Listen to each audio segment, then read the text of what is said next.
tal amigos de Estudio B y de Sin embargo? Les agradecemos que estén con nosotros una vez más en este maratón de puntos y comas. Información útil rumbo a los comicios del domingo 2 de junio del 2024. Se cumplió el primer mes de campaña en 4 entidades federativas donde va a haber renovación del Poder Ejecutivo.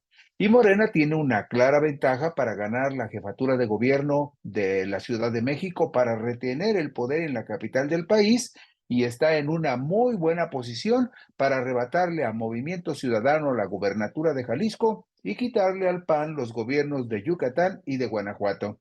En Jalisco, la disputa por la gubernatura está muy pareja y está muy cerrada entre Morena y Movimiento Ciudadano. En Yucatán, el candidato morenista podría dar una gran sorpresa y ganar la gubernatura en un estado muy panista, en el cual el partido Guinda también podría obtener las 2 senadurías de mayoría relativa. Y se iniciaron también las campañas electorales en el estado de Tabasco, donde también habrá elección de gobernador. En esa entidad nació el presidente López Obrador y la presunción es que Morena podría ganarlo todo. Podría ganar la gubernatura, podría ganar las 2 senadurías de mayoría relativa y también se podría llevar los 6 triunfos en los 6 distritos electorales de mayoría relativa en el estado de Tabasco. Y por supuesto, esa fuerza y potencia que Morena tiene en Tabasco, junto con sus aliados del PT y del Partido Verde, sería muy útil para que Morena también ganara la mayoría de los diputados de representación proporcional en la tercera circunscripción electoral a la que pertenece el estado de Tabasco. Sobre todos estos temas hablamos con ustedes hoy en este maratón de puntos y comas de fin de semana en Estudio B, en Sin embargo, y les agradecemos que continúen con nosotros para ver toda esta información en sus detalles, que seguramente será muy importante para ustedes. Gracias por estar con nosotros en el maratón de puntos y comas.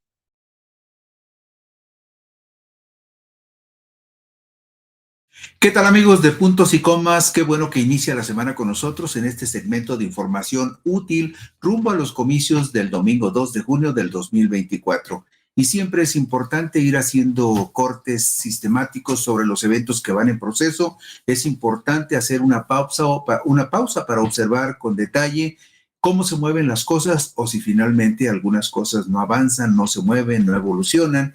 Y ese es el propósito que veremos esta semana, un recuento de lo que ha sucedido en el primer mes de campaña, por lo menos en 4 estados de la República, 3 estados de la República y la Ciudad de México, donde ya se cumplirá esta semana el primer mes formal de campañas rumbo a la elección de jefe de gobierno y de 3 gubernaturas en diferentes entidades. Pues bien, esta semana se cumple el primer mes de campañas electorales en la Ciudad de México y en la contienda por la jefatura de gobierno de la capital del país.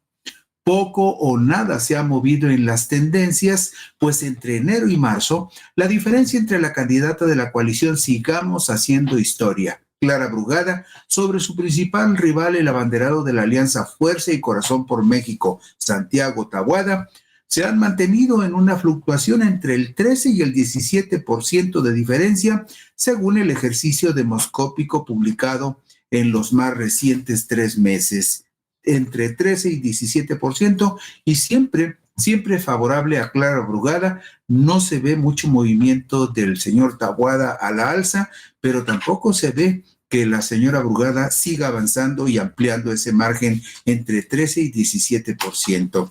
2 encuestas de Encol realizadas para el periódico El País y el grupo W Radio, más una publicada por el Heraldo de México y otra más realizada por Consulta Mitofsky, reflejan una tendencia estable que no cambió incluso después del debate entre los candidatos el reciente domingo 17 de marzo de 2024. Ni el debate movió sustancialmente las tendencias en las encuestas, y esto también es muy significativo. Está muy estable, muy estancado el proceso, muy trabado entre Clara Brugada y el señor Tabuada. ¿Qué es lo que podemos ver? Bueno, pues el 22 de enero del 2024, para tener un punto de referencia, el 22 de enero del 2024, lo podemos ver en la diapositiva número 4, Luis. El 22 de enero del 2024, Encol hizo una encuesta para W Radio y para El País, en donde marca un punto de referencia. Clara Brugada, de Morena, Partido del Trabajo, Partido Verde, refleja ahí en la preferencia efectiva, una vez que se descartan los indecisos o los que no mostraron alguna preferencia, la preferencia efectiva en favor de Clara Brugada es del 55% contra el 42% de Santiago Taboada. Es decir, un 13% de diferencia en favor de la candidata de Morena. Y ahí aparece Salomón Chertorivsky con un 3%, un registro pobre para un candidato que está contendiendo supuestamente para ganar el gobierno de la Ciudad de México. Y en esa misma encuesta del 22 de enero del 2024, cuando vemos la preferencia efectiva en la pregunta que se refiere específicamente a los partidos que integran las dos coaliciones más fuertes, podemos ver que Morena, PT y Partido Verde suman por separado y en conjunto, marcan por separado y suman en conjunto 55% de las preferencias contra el 42% que sumarían las preferencias que captan PAN, PRI y PRD. El PAN usted ve tendría 25% de preferencia efectiva, 12% el PAN y un 5% el PRD. Y curiosamente, si usted analiza, tanto en el caso de Clara Brugada contra Santiago Taboada y en el registro de lo que los partidos de manera individual y en conjunto sumarían, en los dos casos la diferencia es de 13%. 13% para la coalición que encabeza Morena y 13% para Clara Brugada en su contienda contra Santiago Taboada. Y todo hasta ahí normal. Pero si nos vamos a la más reciente encuesta de Encol, la que se publicó el 21 de marzo, es decir, exactamente 2 meses después de lo que le acabamos de referir, vea usted qué curioso. En este caso, la preferencia efectiva en favor de Clara Brugada es de 55% contra el 40% de Santiago Taboada de PAN, PRI, PRD. Hay una diferencia de 15% en favor de Clara Brugada, que en estas dos mediciones que hace Encol incrementa un 2% de preferencias entre enero y marzo. 15%, de 13 sube a 15%. Pero en la siguiente lámina, en la número 7, vamos a ver algo curioso. Ustedes recordarán que le decíamos que en la primera medición que le presentamos del día 22 de enero, en la encuesta de Encol, la diferencia era de 13% cuando hacíamos el consolidado de la preferencia que cada uno de los partidos recibía por separado. Aquí pasó algo en cuanto a la imagen y a la presencia de los partidos políticos. Estamos hablando del PAN, del PRI y del PRD. Si ustedes recuerdan, y si no lo recuerdan, se lo recordamos nosotros, en la encuesta del 22 de enero, el Partido Acción Nacional tenía un 25% de preferencias y el 21 de marzo baja a 22%. Si usted recuerda, en el caso de enero, del 22 de enero, el PRI tenía 12% de respaldo popular y el 21 de marzo baja a 10%, pierde 2 puntos. Y si vemos el caso particular del Partido de la Revolución Democrática, vemos que de un 5% en enero baja a un 4% en el mes de marzo. Es decir, la diferencia entre lo que marcan en conjunto Morena, Partido Verde y Partido del Trabajo suma 52%, suma 60%, 52% de Morena, 5% del Partido del Trabajo son 57, más el 3% del Partido Verde, estamos hablando de 60% de respaldo a la coalición Morena, PT, Partido Verde en marzo. Y por el contrario, en el caso de PAN, PRI y PRD, vemos que en conjunto suman el 36% y hay una diferencia de 24%. Como partidos, PAN, PRI y PRD sufrieron un desgaste en estos últimos 2 meses, entre el 22 de enero y el 21 de marzo, y aunque no se movió mucho lo que marca Clara Brugada contra Taboada, en el caso de los partidos por separado, sí se amplió la brecha de 13% a 24%. El martes 13 de febrero, y lo vemos en la diapositiva número 9, el martes 13 de febrero del 2024, una encuestadora que se llama Poligrama publicó en el Heraldo de México este trabajo que está usted viendo en pantalla. Clara Brugada tenía en ese momento el 48.6% contra el 31.6% de Santiago Taboada. Una diferencia más 17% en favor de Clara Brugada.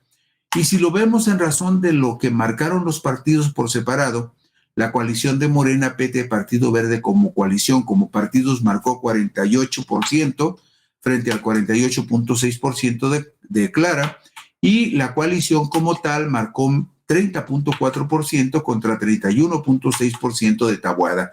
De cualquier manera, la diferencia entre una y otra coalición va en sintonía con la diferencia entre Clara Brugada y Taboada. En el primer caso es de 17%, en el segundo caso es 17.6%.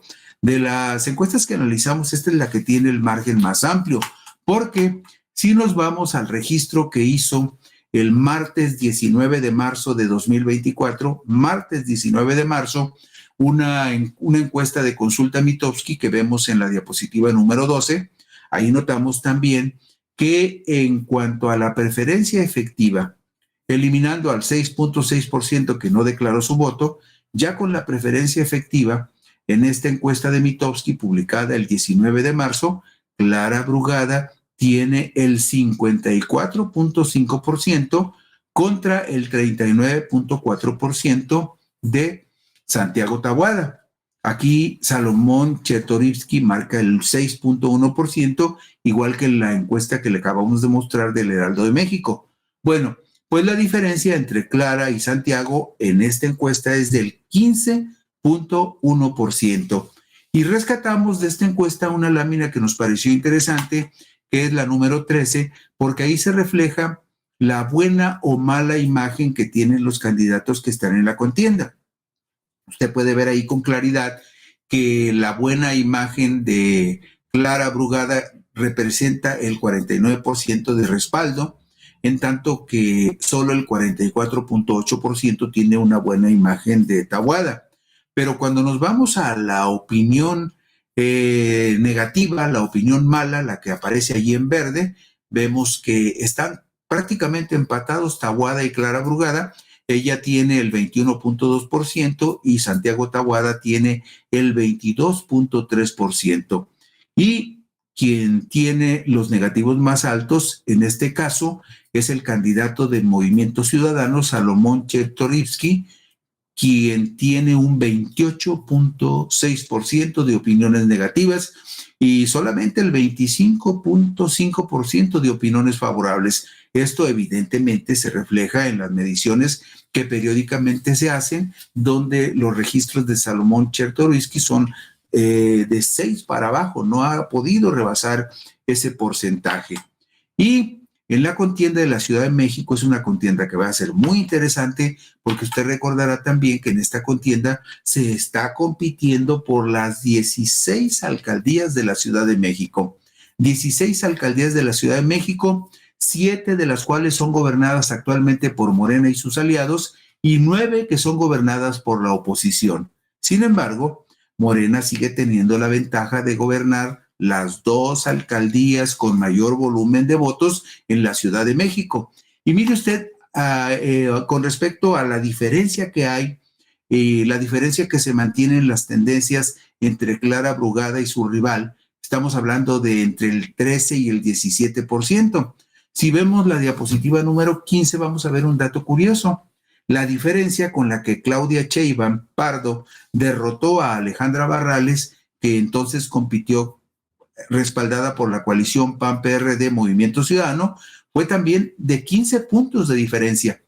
15% de diferencia fue lo que marcó el triunfo de Claudia Sheinbaum Pardo sobre Alejandra Barrales el domingo 1 de julio del 2018. No está muy lejos no están muy lejos estos porcentajes de lo que pudiera presentarse el domingo 2 de junio de este 2024. Y nada más como recordatorio para que usted tenga claro por dónde va caminando el asunto, las alcaldías de la Ciudad de México que Morena está gobernando en este momento son Gustavo Amadero, Ixtacalco, Iztapalapa, Milpa Alta, Tláhuac, Venustiano Carranza y Xochimilco. Y ponga usted atención en el dato. Cuando vemos el caso de la Gustavo Amadero, vemos que tiene, hasta el 31 de julio pasado tenía 1,039,986 votantes potenciales. Y en el caso de Iztapalapa ya andaba cerca del 1,500,000 de votantes potenciales. ¿Por qué es importante esto? Bueno, pues porque si revisamos las alcaldías que gobierna la oposición, que las vemos en la diapositiva siguiente, nos vamos a dar cuenta que la alcaldía que más votos tiene en manos de la oposición es la alcaldía de Álvaro Obregón, que tiene 607,809 potenciales votantes. Pero si revisamos, por ejemplo, el caso de las dos alcaldías que tiene el PRI, que es uno de los partidos de la coalición, nos vamos a dar cuenta que, por ejemplo, Coajimalpa de Morelos tiene apenas un potencial de 182,000 votantes, y la Magdalena Contreras, que también es administrada por el PRI, tiene 208,000 votantes potenciales.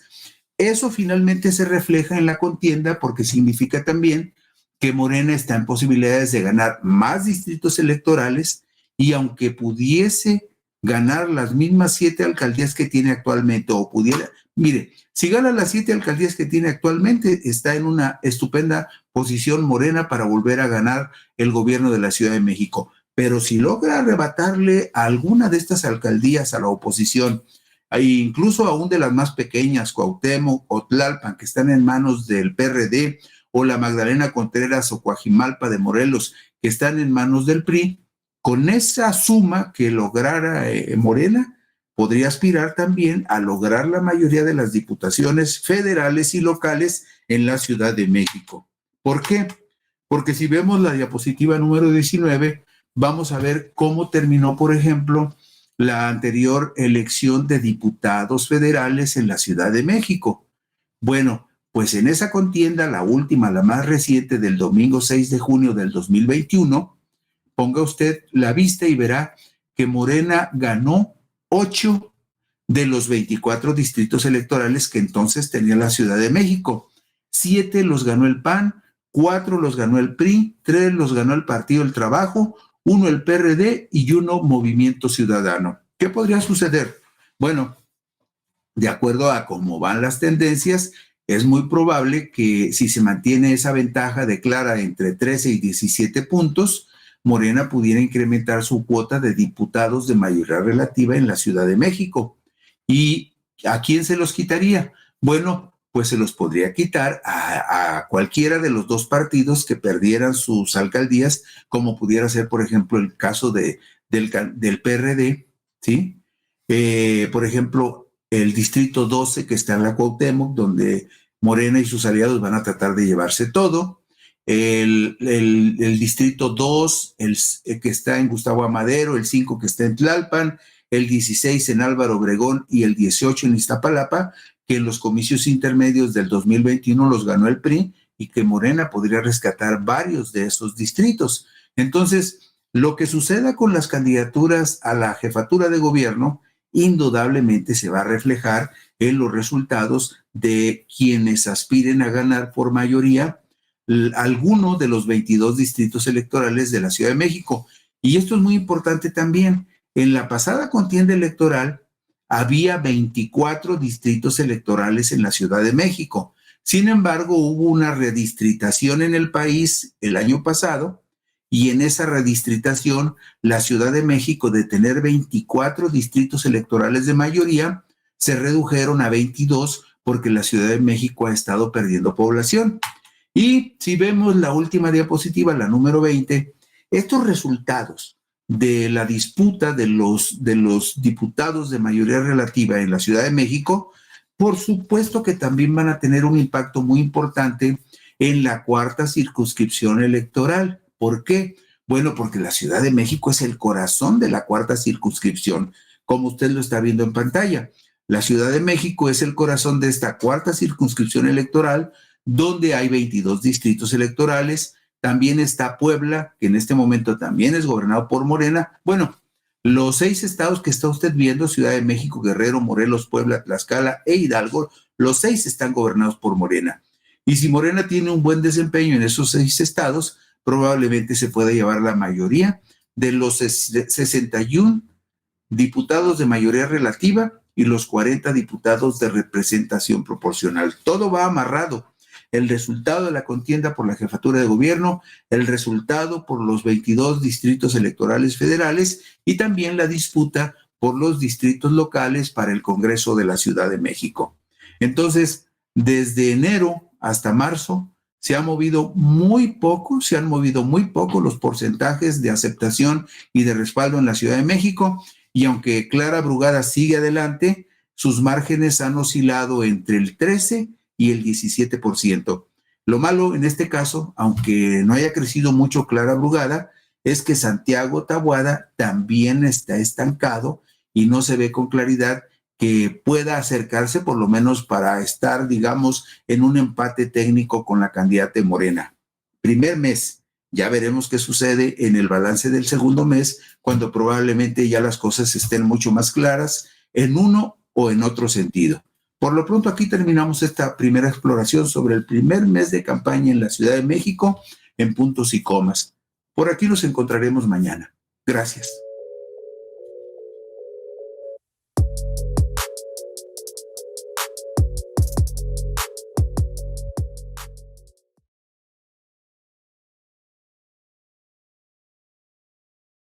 ¿Qué tal amigos de Puntos y Comas? Nos da mucho gusto que nos acompañen en este segmento de información útil rumbo a los comicios del domingo 2 de junio del 2024. Ayer analizamos cuál era la situación en la contienda por la jefatura de gobierno de la Ciudad de México, que es una de las 4 entidades que iniciaron campañas electorales formales el 1 de marzo. Hoy haremos una revisión somera sobre lo que sucede en la contienda rumbo a la gubernatura de Jalisco, porque también se está cumpliendo esta semana un mes de campaña formal. Pues bien, una contienda muy cerrada es la que se vivirá en la disputa por la gubernatura de Jalisco el domingo 2 de junio del 2024, pues la diferencia entre los principales candidatos se ha mantenido en el rango de los 6 a los 9 puntos porcentuales desde el pasado mes de febrero. Esta semana se cumple un mes de campañas electorales formales rumbo a la gubernatura y la moneda está en el aire entre el candidato de Movimiento Ciudadano, el empresario Jesús Pablo Lemus Navarro, y Claudia Delgadillo González, la aspirante que es respaldada por la potente alianza de Morena, Partido del Trabajo, Partido Verde, además de los partidos estatales Futuro y Hagamos. 4 encuestas del más diverso origen registran potenciales ventajas de Lemus Navarro de 7, 8 y 9 puntos, en tanto que un cuarto ejercicio demoscópico le atribuye mayor preferencia a Delgadillo González con 6 puntos. Hay además factores adicionales que no deben desdeñarse. Las encuestas muestran que tanto la candidata presidencial de Morena, Claudia Sheinbaum Pardo, como el presidente Andrés Manuel López Obrador podrían sumarle puntos a Claudia Delgadillo. No hay esa misma certeza con respecto al respaldo que Pablo Lemus pudiera recibir del candidato presidencial de Movimiento Ciudadano, Jorge Álvarez Maínez, y tampoco parece una buena apuesta que el candidato de Movimiento Ciudadano pudiera buscar el abrigo del aspirante presidencial Xóchitl Gálvez Ruiz, la abanderada de la coalición Fuerza y Corazón por México, que integran PAN, PRI y PRD. El primer indicio sobre lo cerrado de la contienda lo ofreció Grupo Reforma, que el martes 6 de febrero publicó una encuesta en la cual le da 8 puntos de ventaja a Pablo Lemus sobre Claudia Delgadillo, con la singularidad de que refleja un empate en la contienda en los municipios fuera de la zona metropolitana de Guadalajara. Además, medía también una aplastante ventaja de Claudia Sheinbaum sobre Xóchitl Gálvez en el estado de Jalisco. Si vemos la diapositiva número 4, recordaremos esos detalles. Vemos que Pablo Lemus aparece con un 50% de respaldo por el 42% de Claudia Delgadillo y el 8% de Laura Aro, quien es la abanderada de PAN PRI PRD en el estado de Jalisco. Y también en esta misma diapositiva, si usted observa con cuidado, verá que Claudia Sheinbaum Pardo tenía en ese momento 69% de respaldo en Jalisco contra el 23% de Xóchitl Gálvez. Y caso curioso, Jorge Álvarez Maínez, el candidato de Movimiento Ciudadano, tenía apenas 8% de respaldo en una entidad que fue la primera entidad que ganó Movimiento Ciudadano en el 2018, pero que por lo que se ve en esta encuesta no está apoyando a su candidato presidencial. Y si vemos la diapositiva número 5, notaremos un detalle muy curioso. Cuando se habla de las preferencias en las regiones de Jalisco, Pablo Lemus tiene un respaldo del 35% fuera de la zona metropolitana de Guadalajara, que es el mismo porcentaje que tiene Claudia Delgadillo, 35%. Ahí estaban empatados. Y cuando pone la encuesta de Reforma a jugar solamente a Pablo Lemus contra Claudia Delgadillo, fuera de la zona metropolitana, Pablo Lemus tiene 47% contra 45% de Claudia, pero en todo Jalisco, Pablo Lemus registra 48% en una confrontación directa nada más con Claudia y Claudia registra 41%, es decir, 7 puntos de diferencia había el 6 de marzo del 2024 cuando se publicó esta encuesta del periódico Mural y de Grupo Reforma. También hay datos muy interesantes que pueden influir en la contienda de Jalisco, porque resulta que hay una pregunta que dice lo siguiente: en caso de que gane Pablo Lemus las elecciones, ¿qué considera que es lo más conveniente? ¿Que tome distancia y se aleje del gobernador Enrique Alfaro o que se mantenga cercano a él? Y mire usted que la mayoría, el 63%, concluyó que era mejor que Pablo Lemus tomara distancia y se alejara del gobernador Enrique Alfaro.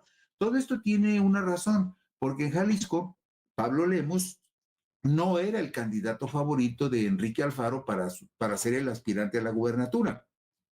Enrique Alfaro prefería, por ejemplo, a Alberto Esquer o al senador Clemente Castañeda por encima de Pablo Lemus. Entonces, esta pregunta parece extraña, pero es muy pertinente en el caso de Jalisco. Y cuando se trata del caso de Claudia Delgadillo, le preguntan, en caso de que Claudia Delgadillo gane las elecciones, ¿qué considera que es lo más conveniente? ¿Que gobierne casi exclusivamente con personas identificadas con la 4T o que incorpore a su gobierno a personas de cualquier partido e ideología? Y la mayoría, el 45%, dijo que gobierne casi exclusivamente con personas identificadas con la 4T, pero un 35% no vería mal que incorporara a su gobierno a personas de cualquier partido e ideología.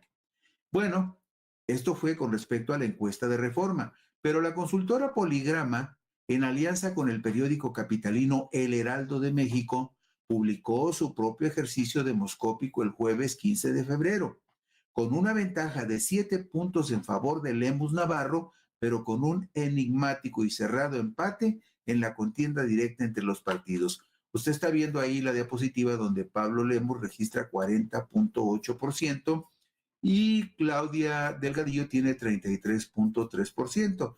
Ahí vemos que hay una diferencia de 7 puntos entre el primero y el segundo lugar. Pero cuando nos vamos a la diapositiva número 10, vea usted qué dato tan enigmático en esta encuesta del Heraldo de México y Poligrama del jueves 15 de febrero. Resulta que Movimiento Ciudadano tendría en ese momento 36.5%, en tanto que Morena y sus aliados tendrían 36%. Es decir, entre partidos habría en esta encuesta publicada el 15 de febrero solamente 5 puntos de diferencia, perdón, medio punto de diferencia, 36.5 contra 36 puntos, medio punto de diferencia marcaba el Heraldo de México y Poligrama el jueves 15 de febrero en esta encuesta entre Movimiento Ciudadano y Morena y sus aliados. Es decir, más cerrado no podía ser el resultado de esa confrontación entre partidos, aunque en la confrontación entre candidatos Lemus tenía 7 puntos de ventaja sobre Claudia. En la confrontación de MC contra la coalición de Morena prácticamente están nada más separados por medio punto porcentual. Y después, el martes 19 de marzo, el periódico El Universal puso sus reflectores también en Jalisco y publicó un ejercicio demoscópico basado en 1,000 entrevistas telefónicas que realizó esa empresa editorial, que le dio a Pablo Lemos una ventaja de 9 puntos sobre Claudia Delgadillo, aunque la distancia se reduce un punto en la contienda entre partidos. Veamos, fíjese usted, la diapositiva 12. Jesús Pablo Lemos Navarro tendría 40.9 contra 31.9% de Claudia Delgadillo. Y Laura Aro Rodríguez de PAN PRI PRD tendría 11.8%. Pero fíjese usted una cosa, la diferencia entre esta encuesta y la encuesta que hace Reforma, Mural en el caso de Jalisco, aquella es cara a cara y en vivienda, y esta es una encuesta que se hizo telefónicamente. Bueno, el asunto es que entre Pablo Lemos y Claudia Delgadillo en esta encuesta hay una diferencia de 9 puntos, pero cuando nos vamos a la diapositiva número 13 y vemos la confrontación directa entre Movimiento Ciudadano como partido y la coalición de Morena, PT, Partido Verde, Futuro y Hagamos, la diferencia se reduce a 8 puntos, 40.5 contra 32.3, lo cual muestra también que la diferencia sigue siendo menor a 2 dígitos. De las 4 encuestas realizadas, es la de las Heras de Motecnia, la que le acredita una ajustada superioridad a Claudia Delgadillo González, la abanderada de la Alianza Morenista, quien tendría en el cierre de febrero 6 puntos de ventaja sobre Pablo Lemos. Pero además, en la contienda entre partidos, Morena tendría una amplia ventaja sobre Movimiento Ciudadano. También resaltan las posiciones privilegiadas de aprobación que tendrían en Jalisco la candidata presidencial de Morena, Claudia Sheinbaum Pardo, y el presidente Andrés Manuel López Obrador. Si vemos la diapositiva número 15, vemos la diferencia brutal que hay entre las preferencias que la gente manifiesta en favor de Morena como partido y de Movimiento Ciudadano como partido. Ahí hay una diferencia de 20 a 39. Estamos hablando de 19 puntos de diferencia en favor de Morena como partido político. Esta encuesta se publicó el miércoles 20 de marzo del 2024. La realizó de las Heras de Motecnia entre 1,000 personas de 18 años y mayores, y está hecha en vivienda, cara a cara, es decir, una encuesta que metodológicamente parece más sólida y seria que las que se hacen por teléfono, por llamadas telefónicas o con el sistema de robots. Bueno, pues en este caso, como partido político, en la encuesta de las Heras del 20 de marzo, Morena tendría 39% de respaldo contra 20% de Movimiento Ciudadano. Estamos hablando de la elección de gobernador en el estado de Jalisco. Y luego nos vamos a la diapositiva 16, donde la pregunta es: si este domingo hubiera elecciones para gobernador del estado de Jalisco, ¿usted por cuál partido o candidato votaría?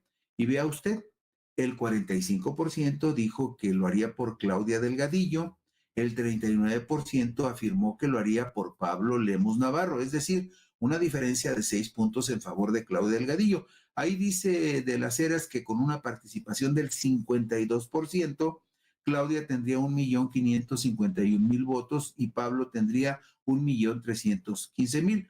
No creo que vaya a haber una participación del 52. En promedio, cuando hay elección de gobernador en Jalisco, la participación de la gente es de alrededor del 60%, en tanto que la elección de presidente es del 62% más o menos. Entonces, probablemente el prorrateo de los porcentajes por la participación potencial en Jalisco sea mucho más alta que la que en este caso refleja la encuesta de las Heras. Y la siguiente diapositiva, que es la 17, plantea lo siguiente: si el día de hoy fueran las elecciones para presidente de México, ¿por cuál de los siguientes personas votaría? Estamos hablando de las preferencias de los jaliscienses con respecto a la elección presidencial. Y vean ustedes, Claudia Sheinbaum registra en este caso una preferencia del 56%. Estamos hablando de una encuesta publicada el miércoles 20 de marzo contra 21% de Xóchitl Gálvez. Y por ahí perdido con 11% Jorge Álvarez Maínez, candidato del partido que gobierna en el estado de Jalisco, pero que evidentemente no tiene el apoyo de los jaliscienses. Y vea usted la diapositiva 18. Aprobación en Jalisco del trabajo del presidente López Obrador y del gobernador Enrique Alfaro. De las eras de Motecnia registra que en Jalisco tendría Andrés Manuel López Obrador en esta encuesta del cierre de febrero, tendría 68% de aprobación López Obrador contra 33% de aprobación de Enrique Alfaro. Por eso les comentaba en un principio que López Obrador, la popularidad de López Obrador y la popularidad de Claudia Sheinbaum sí le pueden aportar y dar un último jalón a Claudia Delgadillo rumbo a la gubernatura, cosa que no se ve que vaya a suceder en el caso de Pablo Lemos con el respaldo de Jorge Álvarez Maínez e incluso aún teniendo el respaldo de Xóchitl Gálvez. Entonces, eso hace todavía mucho más cerrada la contienda. Hay además un hecho adicional que podría afectar seriamente la campaña de Lemos Navarro. El pasado jueves 21 de marzo, por incumplimiento de las normas de paridad sustantiva de género, que pretende propiciar condiciones de mayor justicia para la postulación de mujeres a cargos de elección popular, el Instituto Nacional Electoral anuló el registro de Alberto Esquer Gutiérrez, candidato de primera fórmula al Senado de la República por el estado de Jalisco, postulado por Movimiento Ciudadano. Usted sabe que en cada estado se eligen de mayoría dos senadores. Por eso se inscriben un candidato a senador de primera fórmula y un candidato a senador de segunda fórmula. Porque también el partido que queda en segundo lugar, su candidato registrado como candidato al Senado de primera fórmula, es el que entra como senador de primera minoría. Dos de mayoría y uno de primera minoría por cada estado de la República. Bueno, pues en este caso le anularon la candidatura a Alberto Esquer Gutiérrez, que era candidato de primera fórmula al Senado en Jalisco, postulado por MC. Ese mismo día, en una información de primera plana publicada en el periódico Mural de Guadalajara, se explicó lo siguiente, que debido a que su representante ante el INE no respondió los requerimientos de la autoridad electoral y dejó que se vencieran los plazos legales, estaba previsto que le fuera cancelada la candidatura a Alberto Esquer al Senado de la República por MC. Explica Mural que de acuerdo con el dictamen que fue aprobado el jueves 21 de marzo por el Consejo General del INE, la cancelación de la candidatura de Esquer pudo haberse evitado.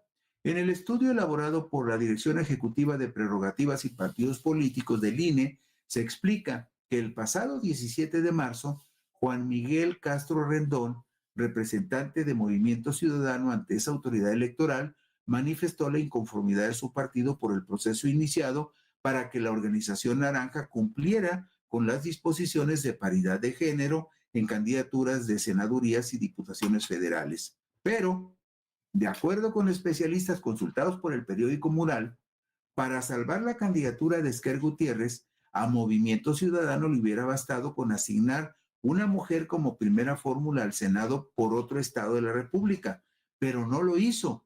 También pudo haber puesto a Mirza Flores, la candidata de segunda fórmula al Senado por Jalisco, en el primer lugar y mover Esquer al segundo lugar, pero tampoco lo hizo. Y la sanción siguió su curso porque no fue impugnada por Castro Rendón, el representante de MC en el INE.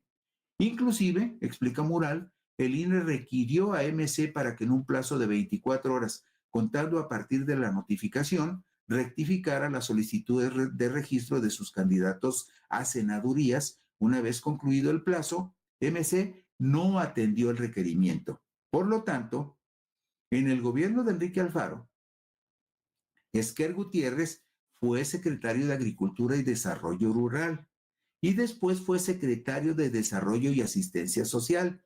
La presunción es que él sumaría a la campaña de Lemos Navarro los votos del sector rural de Jalisco y de quienes han sido beneficiados por los programas sociales de apoyo de la administración estatal. Ahora, fuera de la campaña, Esquer, esa posibilidad es incierta. Además, la defenestración de Esquer Gutiérrez debe haber contrariado al gobernador Alfaro, que siempre respaldó sus aspiraciones políticas, pues le considera como uno de sus amigos más cercanos y apreciados, algo que no podría afirmarse en el caso de Lemus Navarro. Y si le atribuyen esta mala decisión a la dirigencia nacional de MC, puede haber ahí una razón de ruptura entre Esquer y Pablo Lemus Navarro. Mañana miércoles, mañana miércoles la Sala Superior del Tribunal Electoral va a analizar el caso de Esquer Gutiérrez para ver si deja sin efecto la decisión del INE o ratifica la decisión del INE de cancelarle la candidatura al Senado a Esquer Gutiérrez, candidato de Movimiento Ciudadano en Jalisco, lo que sin duda le causará algún contratiempo a Pablo Lemus y le podría afectar en su disputa de la gubernatura del estado. Y hasta ahí va en este momento, a un mes de iniciada la campaña formal, así va la situación, así está la situación en el estado de Jalisco rumbo a la gubernatura. Y con esto cerramos hoy puntos y comas. Mañana por aquí nos encontraremos de nuevo.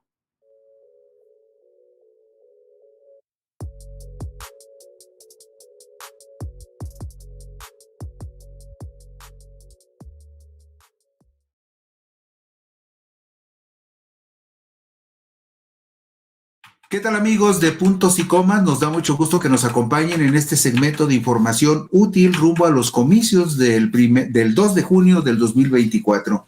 Esta semana, desde el lunes anterior, empezamos a hacer una revisión de las 4 entidades federativas en donde empezaron las campañas electorales para la gubernatura y para la jefatura de gobierno desde el día 1 de marzo. Hoy haremos un análisis muy general relacionado con el estado de Guanajuato, porque el Partido Acción Nacional ha conservado la gubernatura de Guanajuato durante los últimos 33 años, la cual obtuvo como producto de la llamada concertación entre el gobierno priista de Carlos Salinas de Gortari y el PAN, acción con la cual el mandatario tricolor pretendió legitimarse políticamente luego de su cuestionado triunfo electoral de 1988 sobre Cuauhtémoc Cárdenas Solórzano, de la coalición de izquierda Frente Democrático Nacional. Luego de 3 décadas, el panorama para el Partido Acción Nacional no parece del todo claro en Guanajuato, donde se elegirá por primera ocasión en su historia a una gobernadora en los comicios del domingo 2 de junio del 2024. Agobiada la entidad por la inseguridad, la escasez de fuentes de agua potable y la contaminación, las predicciones sobre el resultado electoral en Guanajuato son contradictorias, al cumplirse esta semana un mes de las campañas formales rumbo a la gubernatura.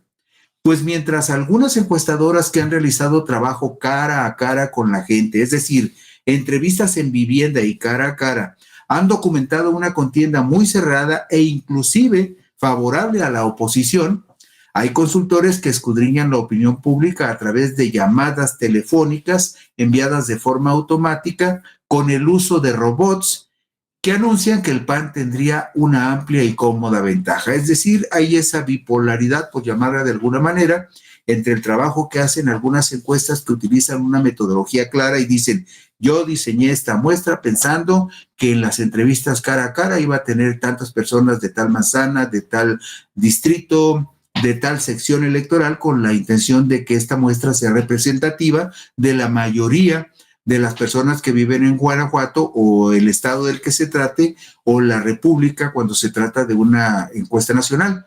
Y en el caso, por ejemplo, de las encuestadoras que utilizan la técnica de enviar llamadas telefónicas en forma automática o de utilizar un robot para preguntarle a la gente sobre un cuestionario determinado, pues es inevitable que tienen un sesgo. El rechazo es altísimo. Sabemos, por ejemplo, que la tasa de rechazo en las encuestas de Massive Caller es del 95%, lo cual significa que hay un momento en estas encuestas, como lo mismo las llamadas telefónicas enviadas en forma automática, es inevitable que haya una distorsión, que hay un sesgo. ¿Por qué? Pues porque al haber una tasa de rechazo muy alta, no se hace adecuadamente el ajuste sobre la muestra que se va a tomar en consideración para llegar a conclusiones.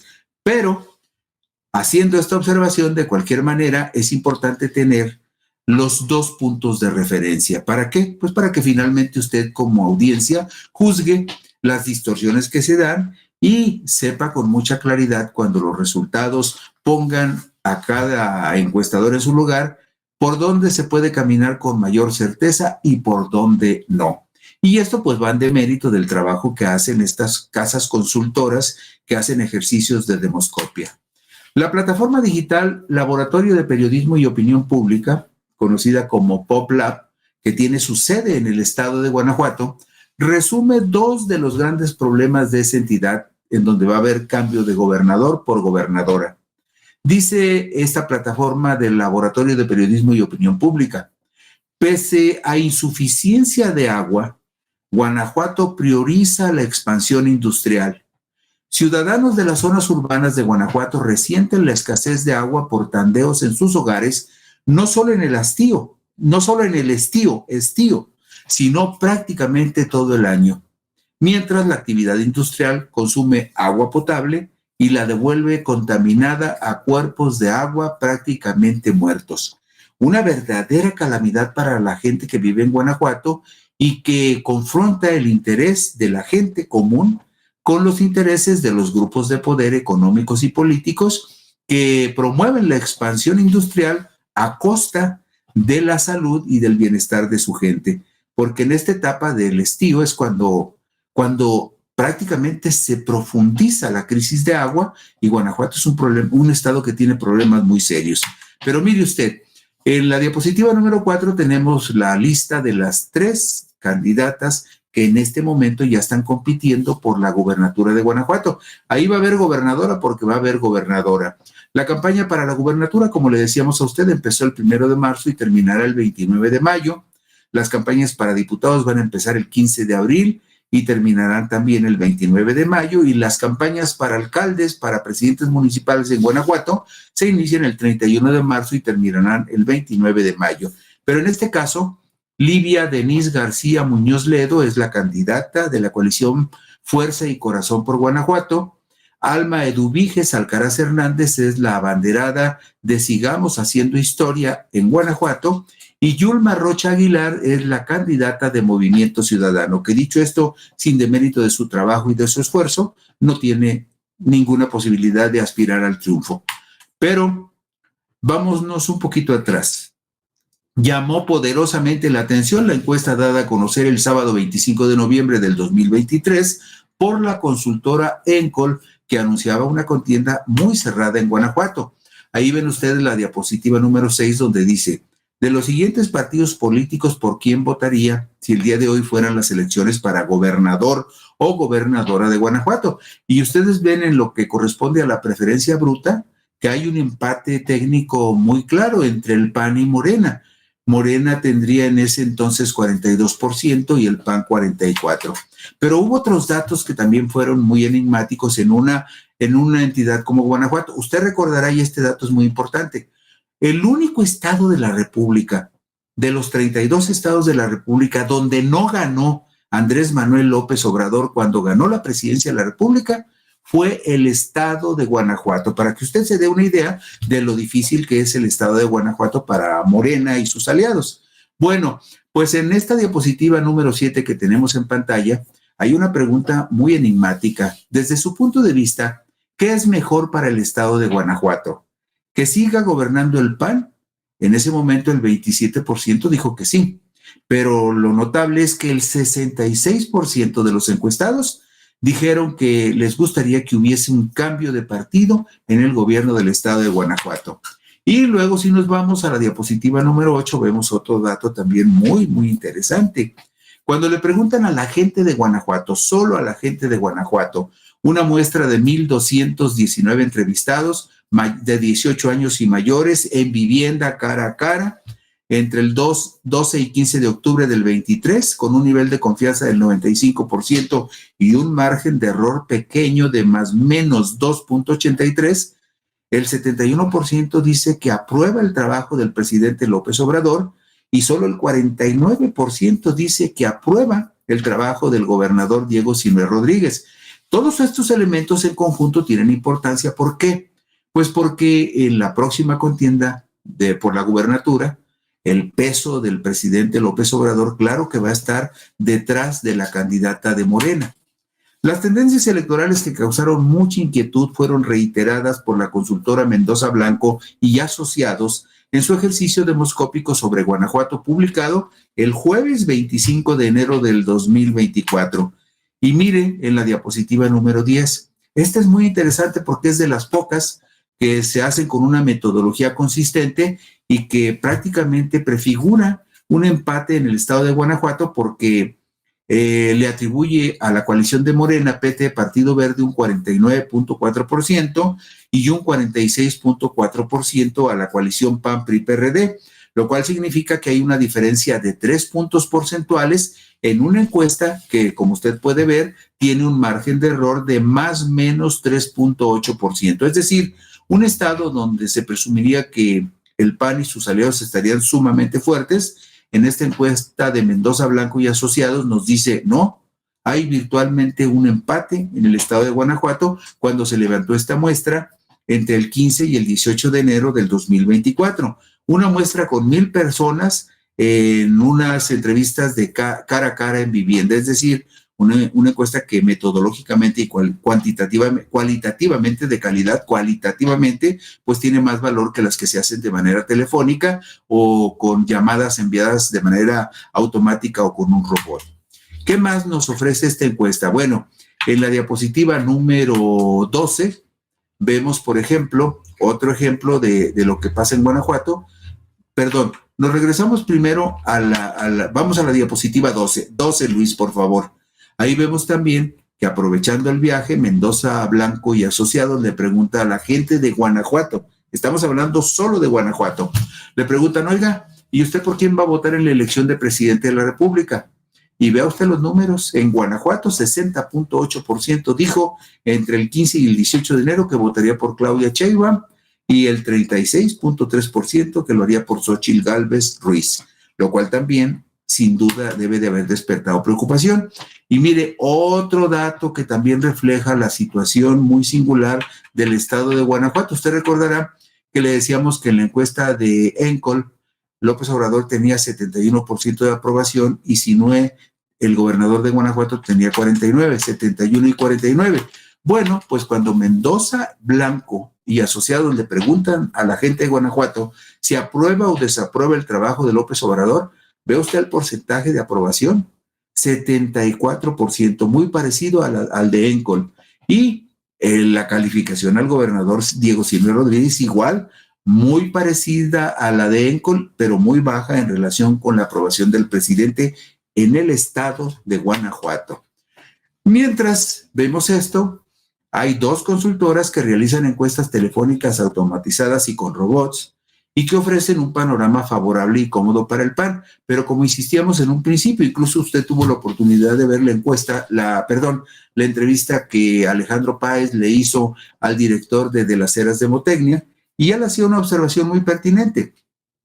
Las encuestas que se hacen de manera telefónica, automatizadas o con robots, suelen no tener la misma consistencia y la misma precisión que puede tener una encuesta hecha cara a cara y en el domicilio de las personas. Pero nada más como un punto de referencia y una curiosidad del contraste que se da entre unas y otras encuestas. Hay una casa encuestadora que se nombra Rubrum, que publicó una encuesta el lunes 25 de marzo, en donde pone a la candidata del PAN, Livia Denise García, con 44.2%, y a Alma Alcaraz de Morena PT Partido Verde con 34.6%, es decir, una diferencia de 10 puntos porcentuales. Y el 26 de marzo, esto fue el martes 26 de marzo, fueron en días seguidos, lunes 25 y martes 26 de marzo, otra encuesta de Massive Caller que en la explicación dice, las encuestas fueron levantadas mediante la técnica de robot en grabaciones enviadas a los hogares que son contestadas por el propio entrevistado, realizando las llamadas en forma aleatoria a fin de que sean representativas. Podría ser que en la primera intención se tenga la pretensión de que sean representativas, pero cuando vemos que tiene una tasa de rechazo del 95%, esto puede crear una distorsión porque en esas llamadas adicionales que se tienen que hacer para completar la cuota de 1,000 entrevistas realizadas a través de robot, pues puede tener un sesgo que la encuestadora no puede controlar. Entonces, en esta encuesta, por ejemplo, El Massive Caller le da 12 puntos prácticamente de ventaja a la coalición del PAN sobre la coalición de Morena, 34 contra 46. Hasta ahí vamos, no hay muchas encuestas. Veía yo en el chat que alguna persona preguntaba cuando estaba Alejandro entrevistando al director de las Heras de Motecnia, oigan, ¿y cuándo van a hacer encuestas en los estados? No hay muchas encuestas en los estados, ¿eh? Por eso en algún momento tenemos que tomar como referencia algunas que son hechas de esta manera con robots o de manera con llamadas automáticas, nada más para tener un pulso relativo de cómo se están moviendo las cosas en las entidades. Y algo que es importante que usted tenga presente y recuerde es que el PAN ya tiene 33 años gobernando Guanajuato, pero su llegada a la altura de Guanajuato fue sumamente cuestionada en su momento. Y le voy a decir por qué. La llegada del PAN al poder en Guanajuato está documentada por el académico Miguel Rionda Ramírez, del Centro de Investigación en Ciencias Sociales de la Universidad de Guanajuato. En un artículo publicado en la revista Frontera Norte del Colegio de la Frontera Norte, una institución muy acreditada, volumen 8, número 16, en su edición de julio-diciembre de 1996. Hay que recordar que el PAN llegó a gobernar Guanajuato en el 91, pero la forma como llegó fue una forma muy singular. En las elecciones para gobernador de 1991, el panista Vicente Fox logró más de 417,000 votos contra 622,000 votos que le adjudicaron a Ramón Aguirre del PRI, con serias sospechas de fraude masivo, y los casi 100,000 votos que logró Porfirio Muñoz Ledo del PRD. El desaseo del proceso llamó la atención nacional e internacional en un momento en el que estaban desarrollándose las negociaciones para el Tratado de Libre Comercio México-Estados Unidos-Canadá, el que entró en vigor en 1994, usted lo recordará. Bueno, y como Carlos Salinas no quería que le hicieran ruido, porque ¿qué iba a decir, qué iban a decir en Canadá y en Estados Unidos? Que éramos unos incivilizados poco demócratas. Bueno, pues agrega el profesor investigador Luis Miguel Rionda Ramírez que la movilización ciudadana fue limitada.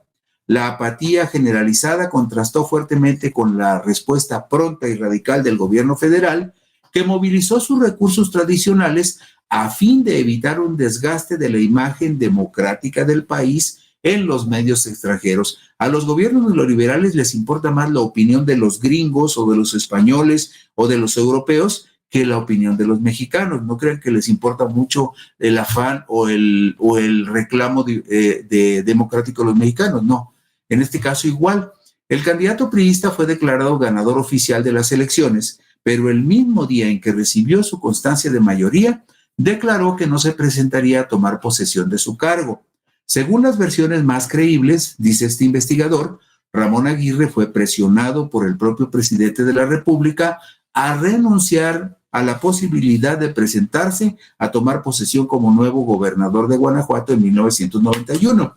El investigador Rionda Ramírez cuestiona el pretendido triunfo panista en 1991 en Guanajuato y lo describe así. Inciso A.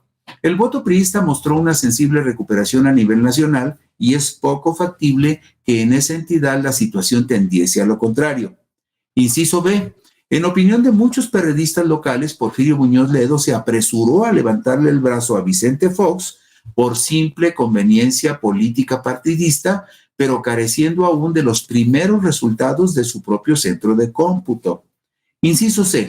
Las actas de escrutinio, tanto del PAN como del PRI, nunca fueron exhibidas públicamente, aunque ambos partidos prometieron hacerlo. Estamos hablando de la elección de Guanajuato, cuando por primera vez le acreditaron la gubernatura al PAN. Y el inciso D advierte lo siguiente. Varios priistas entrevistados por este investigador no aceptan la versión del fraude masivo y solo reconocen que los operativos de compromiso del voto y acarreo de votantes fueron la clave para la amplitud de la victoria del priista Ramón Aguirre. Es decir, hicieron fraude, pero no más poquito, decían los priistas, ¿no? Sin embargo, la movilización panista llevó el caso de Guanajuato en 1991 más allá de la simple limpieza electoral y lo colocó entre los asuntos políticos que interferían con una prioridad nacional del gobierno de Carlos Salinas, como era la negociación para el Tratado de Libre Comercio. Y concluyo con esto que ahora comparto con ustedes. La solución salomónica que impulsó el gobierno federal consistió en los siguientes acuerdos y concesiones hacia el PAN, negociados políticamente, y a partir de entonces esas negociaciones se conocen como las concertaciones. ¿Qué acordaron? Bueno, lo que acordaron fue lo siguiente. 1. Renuncia del candidato priista ganador. 2. No se anularían las elecciones ni se convocaría a otras nuevas. 3. Vicente Fox, el candidato panista, quedaba fuera de la posibilidad de acceder a la gubernatura. 4. Nombramiento inmediato de un gobernador interino de entre las filas del PAN que fuese aceptable para el gobierno federal. Y la propuesta fanista fue Carlos Medina Plasencia, que entonces era presidente municipal de León, Guanajuato. Este gobernador sería acompañado por un secretario de gobierno de origen priista. La propuesta del gobierno federal fue Salvador Rocha Díaz, quien era entonces ministro de la Suprema Corte. Y punto 6. El acuerdo más reservado de todos fue el siguiente. El interinato duraría al menos los 3 años que le restaban a la administración de Carlos Salinas, que saldría en 1994, y no se convocaría elecciones extraordinarias antes de ese término. Esto lo explica el investigador Rionda Ramírez. Medina Plasencia inició su gobierno en Guanajuato el 26 de septiembre de 1991. Las elecciones extraordinarias se realizaron el 28 de mayo de 1995. Las ganó Vicente Fox, quien en 1999 pidió licencia al cargo de gobernador de Guanajuato para contender por la presidencia de la República, que ganó en el año 2000. Y esa es la historia de cómo el PAN llegó al gobierno de Guanajuato en 1991, gobierno en el que ha permanecido hasta la fecha, pero no está claro que lo vaya a conservar el domingo 2 de junio del 2024. Y con esto concluimos hoy Puntos y Comas. Mañana por aquí nos encontraremos.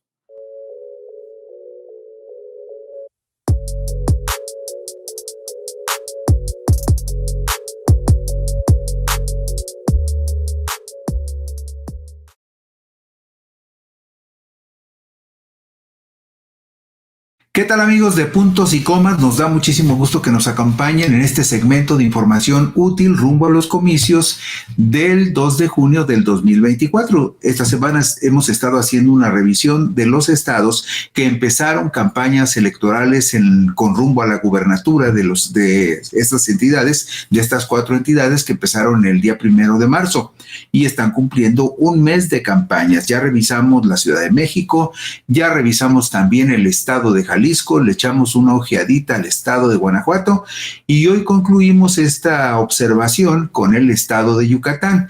Mañana trataremos de escudriñar cómo van a empezar las campañas a partir del 31 de marzo en otras 4 entidades del país. Una ya empezó, en Tabasco ya empezaron desde el 16 de marzo.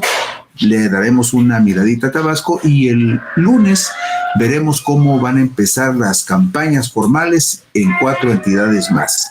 4 entidades más donde, por supuesto, se va a competir por las gubernaturas, como se compite por el gobierno, por la jefatura de gobierno de la Ciudad de México. Y después seguiremos observando los procesos electorales desde la perspectiva de aquello que se vaya convirtiendo en un punto de atención y de interés para ustedes. Por lo pronto, hoy nos vamos hasta Yucatán, porque al cumplirse esta semana un mes de campañas electorales en Yucatán, rumbo a la elección de gobernador del domingo 2 de junio del 2024, la coalición opositora integrada por Morena, Partido del Trabajo, Partido Verde Ecologista de México, que encabeza Joaquín Guacho Díaz Mena, aparece en una inmejorable posición para llevarse la victoria sobre el aspirante de la coalición PAN-PRI Nueva Alianza, Renán Barrera Concha. Un factor que podría ser muy importante es la presencia del expriista Jorge Carlos Ramírez Marín en la contienda para el Senado de la República, quien llega a esa candidatura como propuesta a la coalición, una propuesta que le hace a la coalición el Partido Verde Ecologista de México, Jorge Carlos Ramírez Marín podría atraer un importante porcentaje de votos priistas que podrían hacer la diferencia en la contienda por la gubernatura de Yucatán.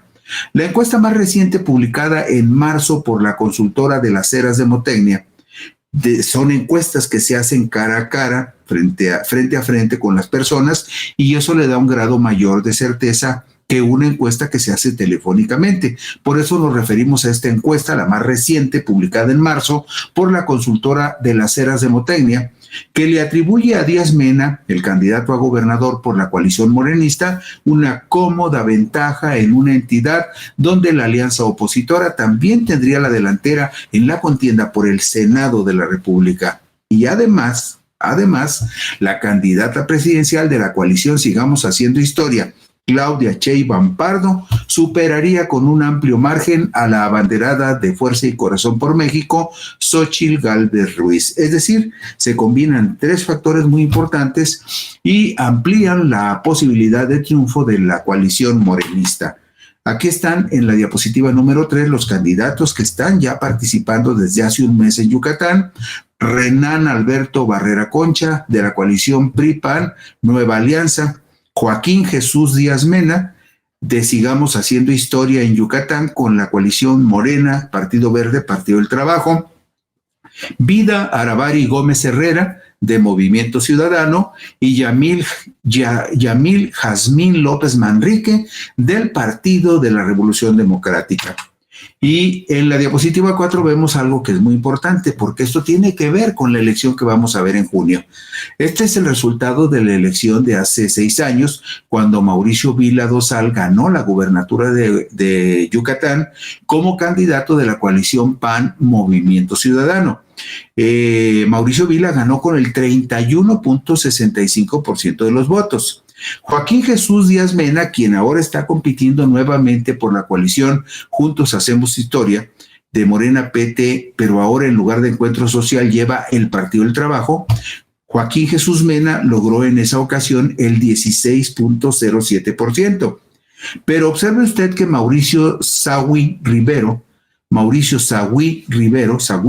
del Partido Revolucionario Institucional, tuvo 28.04% de los votos. Si usted observa, ahí hay una diferencia de apenas 3 puntos entre Mauricio Vila, que fue gobernador los últimos 6 años, y Mauricio Sagüí Rivero, quien quedó a 3 puntos de distancia del ganador en esa contienda.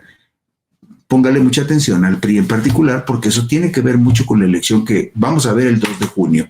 2 encuestas publicadas en febrero prefiguraban ya desde entonces un escenario sumamente competitivo en Yucatán, una entidad en la cual hace 6 años el PAN, coaligado con Movimiento Ciudadano, logró una muy estrecha victoria sobre el PRI. En la diapositiva número 6 tenemos la encuesta que el periódico El Heraldo de México y la consultora Poligrama publicaron sobre el estado de Yucatán el lunes 26 de febrero del 2024, es decir, unos días antes de que se iniciara la contienda. Si ustedes observan, la diferencia entre el candidato de la coalición PAN, en este caso lo ponía El Heraldo como candidato de PAN y PRI, no quedó así finalmente. Le acabamos de informar a usted que en esta ocasión la coalición es de PRI con sí es una coalición de PRI con Nueva Alianza y con el PAN. En ese momento el Heraldo de México lo pone como candidato de PRI y PAN y le atribuye un respaldo del 40.1%. En segundo lugar aparecía Joaquín Guacho Díaz Mena con el 35.6%. Estamos hablando de que para la encuesta de Poligrama, en el arranque de la contienda, el candidato de Morena tendría 5 puntos menos que el candidato de PAN y PRI y Nueva Alianza. Y que muy lejos, en un tercer lugar, estaría Vida Gómez con el 3.8%. Pero aparte de estos datos que le mostramos, hay otro dato que es muy interesante. Mírelo usted en la diapositiva número 7. En esta misma encuesta del 26 de febrero del 2024, la consultora Poligrama registra que en ese momento, como partidos, sin considerar los candidatos, solo como partidos, Morena, PT y Partido Verde tenían el 37.5% de los votos contra el 36.8% de PAN y PRI, y aparece más o menos con el mismo porcentaje de su candidata Movimiento Ciudadano con el 3.5%. Esta fue una encuesta telefónica. Nos vamos ahora a una encuesta en la diapositiva número 8 que publicó el periódico El Universal el miércoles 28 de febrero del 2024, la misma semana anterior al arranque de las campañas. En esta encuesta del Universal, que es una encuesta que el periódico realiza de manera directa, que también fue telefónica en el estado de Yucatán, Renán Barrera Concha de PAN PRI Nueva Alianza tendría en ese momento el 40.9% contra el 33.7% de Joaquín Guacho Díaz Mena de la coalición Morena PT Partido Verde, es decir, una diferencia de apenas 7 puntos. Vida Gómez Herrera, en esta encuesta del Universal, tenía en ese momento 1.1%, la candidata de Movimiento Ciudadano tendría 1.1% y Yasmín López Manrique del PRD 0.9%. Luego, cuando el Universal en su encuesta le pregunta a la gente de Yucatán cuál es la opinión que tiene sobre los candidatos, si usted observa, Renán Barrera Concha de PAN PRI Nueva Alianza apenas supera con 6 puntitos en cuanto a la buena imagen que tenía en ese momento sobre Joaquín Guacho Díaz Mena. Y luego Vida Gómez Herrera de Movimiento Ciudadano tenía un 43% de aceptación por un 37% de Yasmín López Manrique. Y vea usted también el rango de los negativos. Ahí donde dice que tienen muy mala imagen, verá usted que Renán Barrera de PAN PRI Nueva Alianza tenía 22.3, no muy diferente al 20.2 que Joaquín Guacho Díaz Mena recibió como aprobación. Es decir, tenía 2 puntitos más de buena imagen Joaquín Guacho Díaz Mena que el candidato del PAN PRI y Nueva Alianza. Y luego nos vamos a observar el registro más actualizado al que podemos apelar en este caso de Yucatán.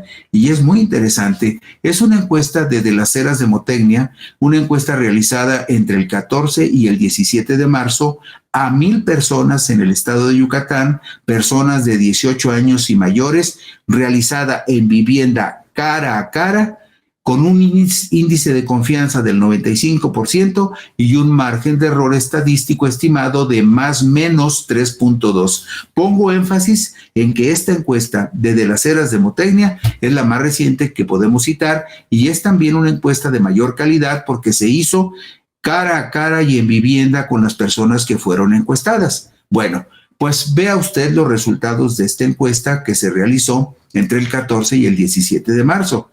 Aquí, Joaquín Guacho Díaz Mena del partido de la coalición Morena PT Partido Verde aparece con un 41% de respaldo en Yucatán. En tanto que Renán Barrera Concha de PAN PRI Nueva Alianza alcanza apenas 24%, una diferencia bastante amplia en favor de Joaquín Guacho Díaz Mena. Y en tercer lugar, empatadas con un punto porcentual de respaldo, aparecen desafortunadamente Vida Gómez Herrera de Movimiento Ciudadano y Yasmín López Manrique del PRD. Es decir, un puntito nada más tienen las dos candidatas mujeres frente a los dos varones. Uno tiene 41%, el candidato de Morena, y un 24%, Renán Barrera Concha. Bueno, ¿qué más encontramos en esta encuesta de las Heras de Motecnia? Hay otros datos muy interesantes. Por ejemplo, vea usted la diapositiva número 12. Esta diapositiva se refiere a la contienda para senador.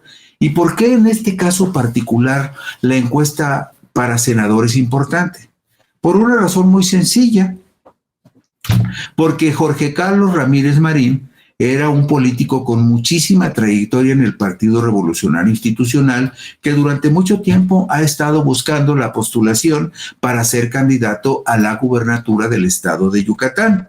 Entonces, hace algunos meses, Jorge Carlos Ramírez Marín decidió que dejaba el PRI y se sumaba a las filas del Partido Verde Ecologista de México. A través de las filas y del apoyo del Partido Verde, Jorge Carlos Ramírez Marín se convierte en segunda fórmula para el Senado en el estado de Yucatán, junto con Verónica Camino Farjat, que es primera fórmula. ¿Y por qué es importante la presencia de Jorge Carlos? porque si usted recuerda los porcentajes con los que se resolvió la elección del 2018, porcentajes que fueron en su momento muy cerrados, recuerde usted que Mauricio Vila del PAN ganó con 31.65 y que Mauricio Sagüí Rivero del PRI se quedó con 28.04 puntos, es decir, a 3 puntos porcentuales del ganador. Entonces, el asunto aquí es el siguiente, que una parte de esos votos del PRI se quedan en respaldo de Renán Barrera Concha, pero hay otra parte de los votos priistas que ahora están detrás de la candidatura de Joaquín Guacho Díaz Mena y, por supuesto, en respaldo de Jorge Carlos Ramírez Marín. Al romperse el PAN, al perder el PAN, digamos, la fortaleza que tenía en Yucatán, sus votos se estarían repartiendo, unos para la coalición con el PRI y con el PRD, y otros repartiéndose, en el caso del Senado, en el Senado sí van juntos PRI, PAN y PRD, en el caso de la gubernatura, el PRD va por separado, pero se estarían repartiendo los votos del PRI, unos entre los candidatos al Senado, como es el caso de Jorge Carlos Ramírez Marín, y esos mismos votos estarían respaldando al candidato de Morena a la gubernatura del estado.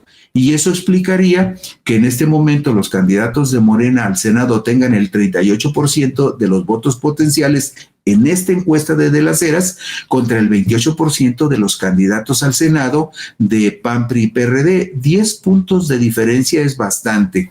Y allá en tercer lugar, con un 4%, aparecen Nayeli Hernández Crespo y Marta Cepeda Laúd del partido Movimiento Ciudadano. Pero hay otro factor que indudablemente fortalece y beneficia a la coalición morenista, que refleja que la coalición morenista tendría posibilidades de arrebatarle una de las 5 gubernaturas que todavía le quedan al Partido Acción Nacional. Y vean ustedes la diapositiva número 13, que es también muy ilustrativa de cómo se están moviendo las cosas en el estado de Yucatán.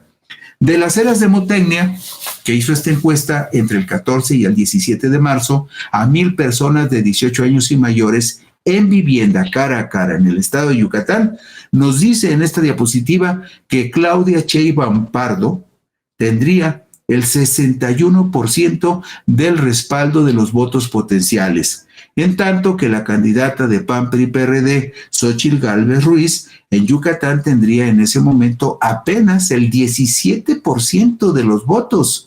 Y Jorge Álvarez Maínez, el candidato casi invisible del partido Movimiento Ciudadano, tendría en Yucatán apenas el 2% de los votos.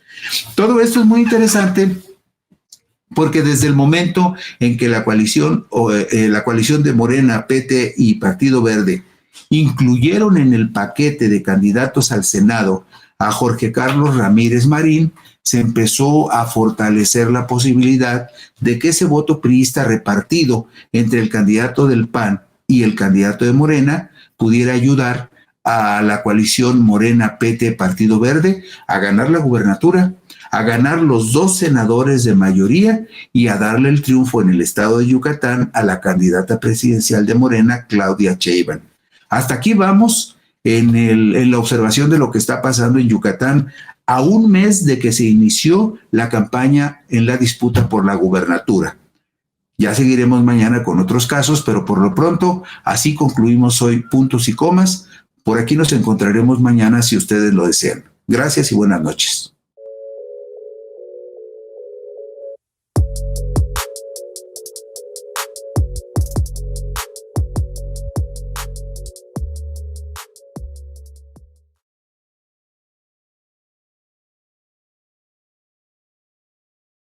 Nos da muchísimo gusto que nos acompañen en este segmento de información útil rumbo a los comicios del domingo 2 de junio del 2024. Ya hicimos el recorrido esta semana por la Ciudad de México, Jalisco, Yucatán y Guanajuato, que son las 4 entidades que empezaron sus campañas para jefe de gobierno y para gobernador o gobernadora, según sea el caso, o jefa de gobierno, según resulte, el 1 de marzo, para terminar el 29 de mayo. También en el transcurso de este mes, el 16 de marzo, inició la campaña para la gobernatura en el estado de Tabasco. Y ese será justamente el tema que abordaremos hoy, porque no hay que perder de vista también, y estaremos al pendiente del asunto y se lo informaremos con oportunidad, que el próximo domingo 31 de marzo, domingo 31 de marzo, se inician otras 4 campañas para gobernador. Justamente, fíjese usted, en el estado de Morelos, ahí donde participa Margarita, en el estado de Puebla, en el estado de Veracruz y en el estado de Chiapas. Esas 4 entidades inician campañas para la gubernatura el 31 de marzo, pero vamos a ir al caso de Tabasco, que inició campaña por la gubernatura el 16 de marzo. ¿Cómo está la situación en el estado de Tabasco? Bueno, el pasado sábado 16 de marzo se iniciaron las campañas electorales en el estado de Tabasco, la tierra del presidente de la República, Andrés Manuel López Obrador, en donde ha sido tan estrepitoso el derrumbe de los partidos de oposición que las proyecciones estadísticas para la renovación de la gubernatura en los comicios del domingo 2 de junio del 2024 rondan los 60 puntos porcentuales en promedio en favor del partido en el gobierno. El PRD, que hasta 2018 era el partido rico de la región, con muchos problemas, el PRD apenas registra un promedio de 10% en las encuestas, mientras que PAN y PRI ni remotamente llegan a los 2 dígitos en esta que es la contienda que inició hace 14 días en el estado de Tabasco. El colmo que refleja la pobreza de la oposición en Tabasco es el caso del PAN, que en la contienda por la gubernatura va aliado con el PRI. PAN y PRI van juntos, el PRD va por separado en Tabasco. El partido albiazul tiene registrado oficialmente ante el Instituto Nacional Electoral, escuche usted, una membresía de apenas 603 militantes en el estado de Tabasco, mientras que su socio, el Partido Tricolor, tiene una membresía de afiliados de 6,322 tabasqueños en este estado del sureste, donde Morena y sus aliados, el PT y el Partido Verde, ganarán con holgura la elección de gobernador. Y también seguramente van a ganar las 6 diputaciones federales de mayoría relativa y el porcentaje mayor de las 40 diputaciones de representación proporcional que se reparten en la tercera circunscripción electoral a la que pertenece geográficamente el estado de Tabasco.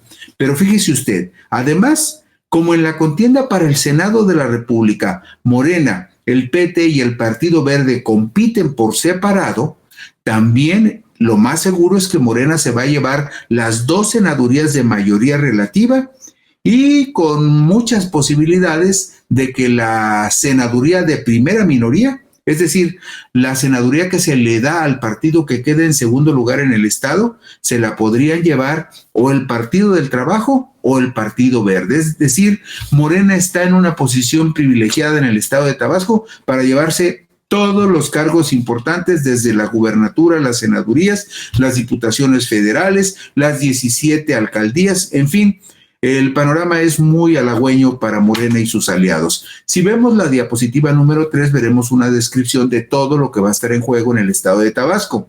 Se va a competir, como le decíamos, por la gubernatura, se va a competir por 21 diputaciones de mayoría relativa y 14 diputaciones de representación proporcional para el Congreso de Tabasco. Solo para el Congreso de Tabasco son 21 de mayoría y 14 diputaciones de representación proporcional.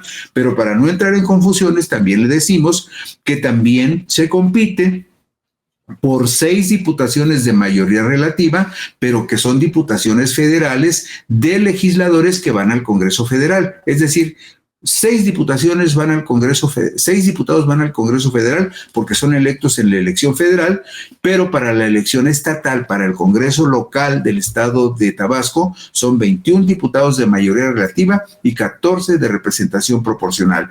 También habrá elección para 17 presidentes municipales y en esas 17 presidencias municipales se van a elegir equipos de regidores en un total de 51 regidores para esas 17 presidencias municipales. Y la lista nominal de electores hasta el 21 de marzo es el último corte, es la más actualizada que hay. La lista nominal de electores en Tabasco es de 1,815,622 potenciales votantes que en este momento ya tienen su credencial de elector. Y como le decíamos, también ahí se va a votar por 2 senadores de mayoría relativa, un senador de primera minoría y además pues por presidente de la República. Todo eso va a estar en juego en el estado de Guanajuato. Y en la diapositiva número 4 vemos las miserias de los partidos de oposición, porque ahí ve usted gráficamente que de acuerdo con el último reporte del Instituto Nacional Electoral, la membresía de los partidos se valida cada 4 años. Se validó en el cada 3 años, en el 2020, y se volvió a revisar la membresía de los partidos en el 2023, agosto de 2020 y agosto del 2023. Y vea usted el caso del Partido Acción Nacional, es verdaderamente patético. En el 2020 tenía 1,041 afiliados en Tabasco.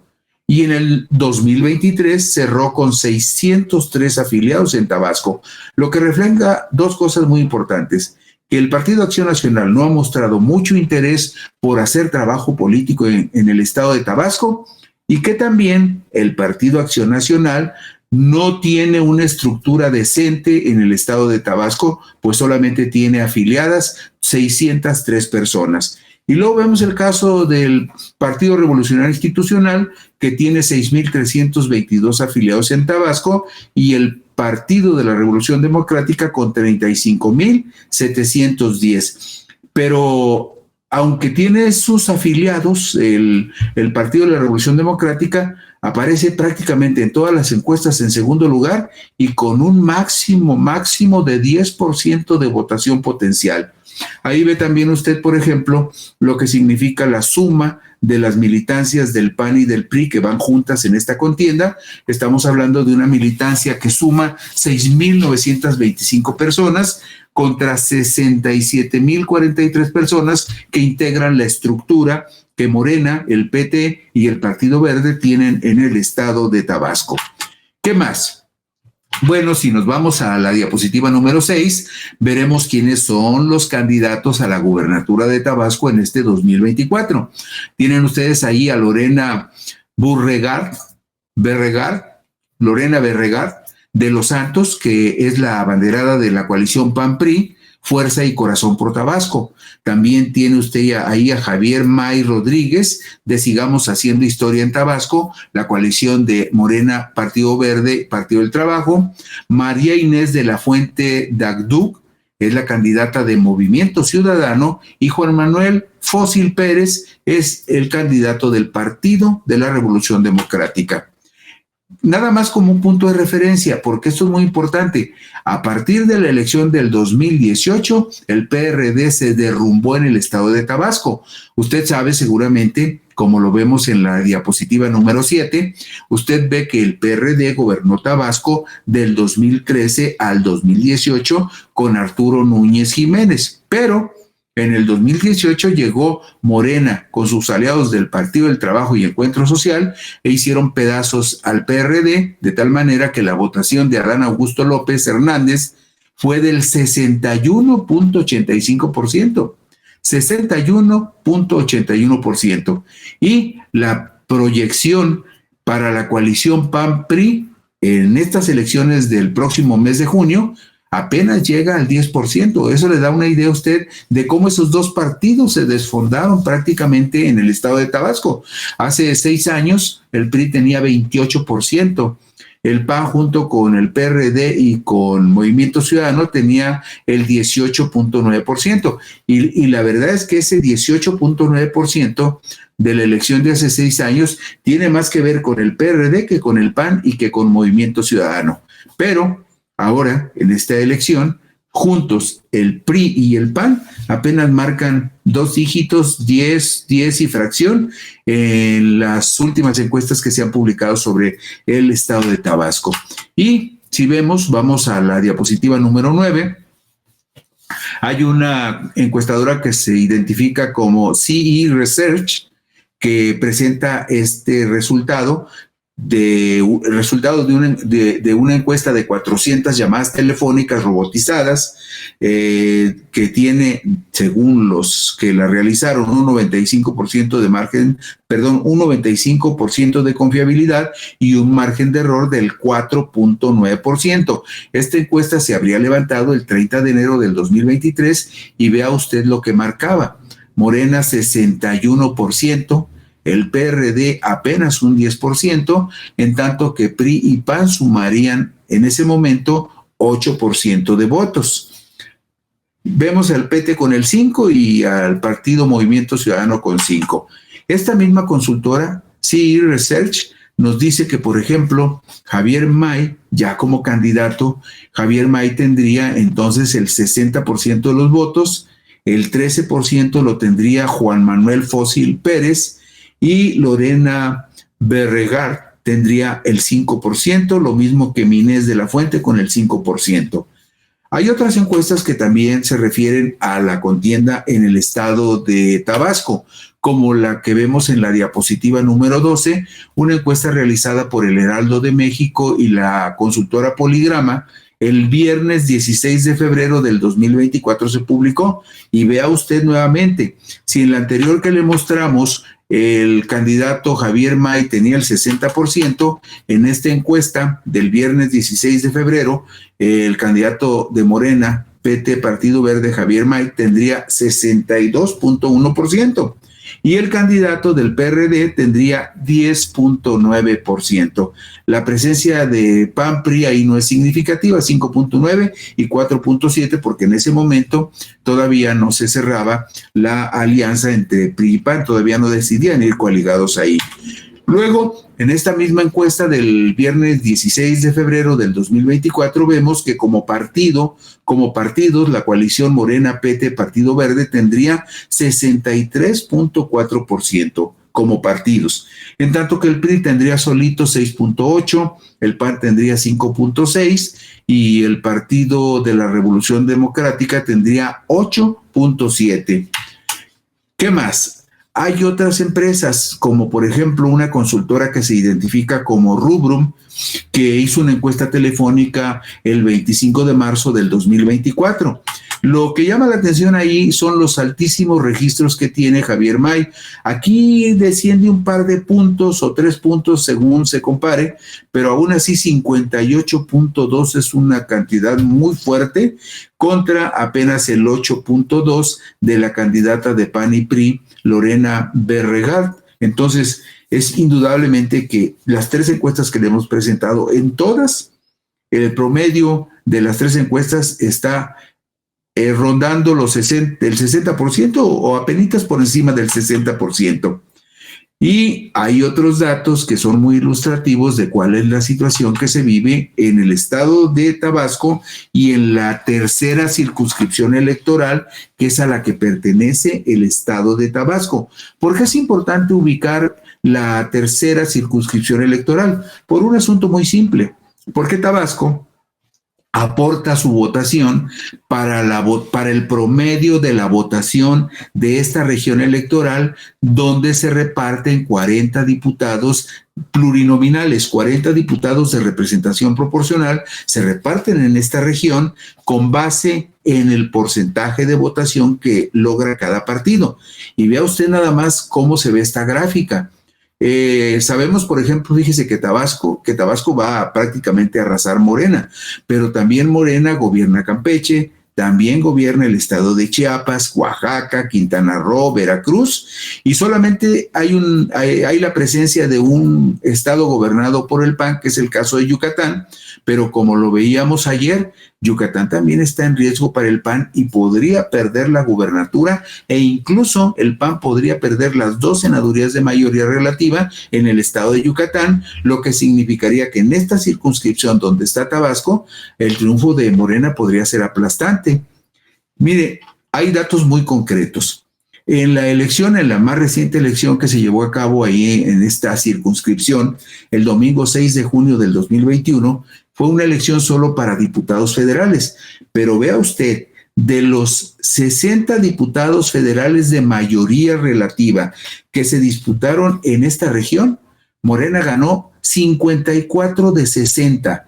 54 triunfos de 60 de mayoría relativa fueron para Morena y sus aliados, lo cual significa que tuvieron una efectividad del 90% en esta región. En la tercera circunscripción, el porcentaje de efectividad de Morena y sus aliados fue del 90%, porque logró 54 de 60 triunfos posibles.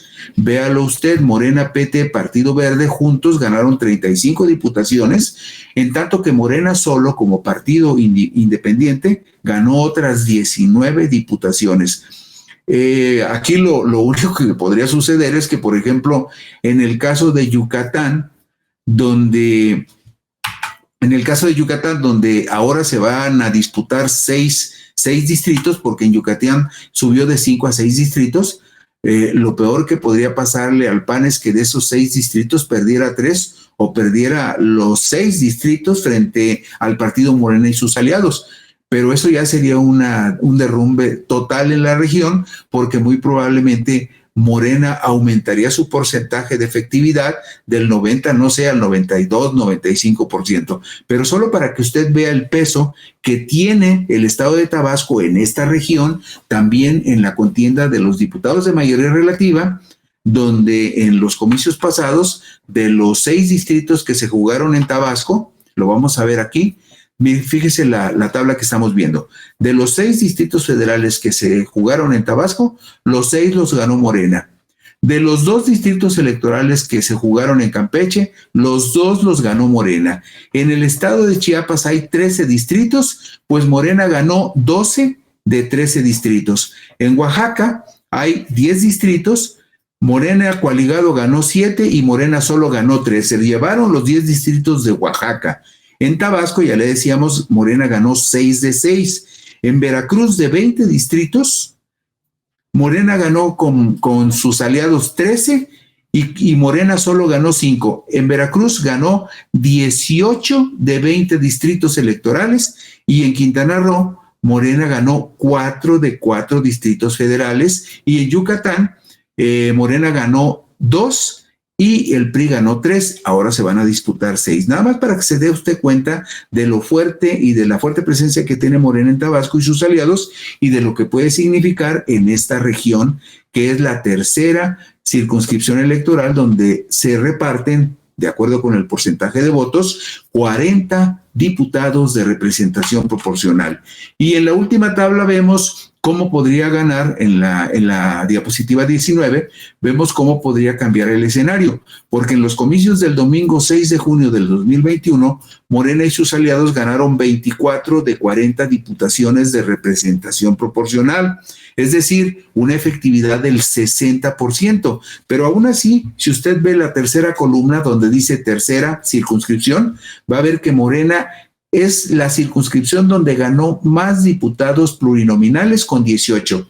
El Partido Verde ganó 4 y el Partido del Trabajo ganó 2. Lo más probable es que Morena aumente su cuota en esta circunscripción y no le extrañe que solito Morena gane 20, 22 diputados, que el Partido Verde se lleve de 4 a 6 y que el partido pueda aumentar su cuota de 2 a 4, lo cual significaría que a lo mejor Morena termina en esta circunscripción ganando el 70-80% de las diputaciones plurinominales. Y así empieza la contienda en Tabasco. Empezó el sábado 16 y ahí va Morena encaminado con mucha certeza hacia el triunfo en el domingo 2 de junio del 2024. Gracias, les agradecemos su gentileza y su atención. Por aquí nos encontraremos el próximo lunes cuando iniciaremos la revisión de los 4 estados que van a iniciar campaña el 31 de marzo. Gracias.